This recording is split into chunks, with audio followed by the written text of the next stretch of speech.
Ce son lancinant, c'est celui de l'imzad, un violon à une corde joué uniquement par les femmes touaregs, notamment en Algérie. D'après la tradition, les hommes ne peuvent en jouer au risque d'être maudits. Mais aujourd'hui, l'instrument est quelque peu tombé dans l'oubli. Kaoulen Alamine s'est donc donné la mission de le faire revivre.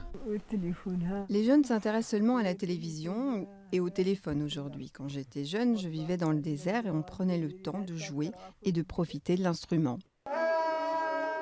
Le chant fin et discret de l'instrument accompagnait traditionnellement des chansons poétiques à la gloire de héros passés. Il était aussi joué à l'occasion de réunions galantes qui pouvaient s'éterniser tard dans la nuit. Mais dans les années 2000, seules 2 femmes en Algérie en jouaient encore, poussant la création de l'association Sauver l'Imzad.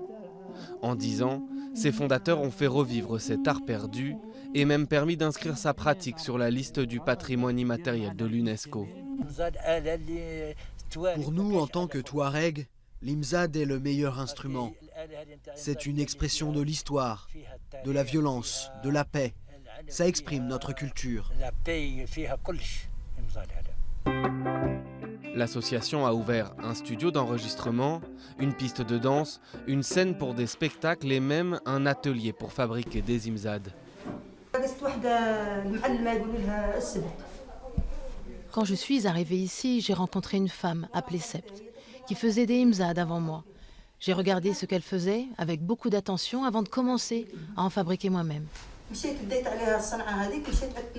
La moitié de coquilles de calebasse nécessaires à la fabrication est parfois même ramassée dans le jardin du centre pour assurer que cette musique du désert algérien ne perde pas sa route une nouvelle fois.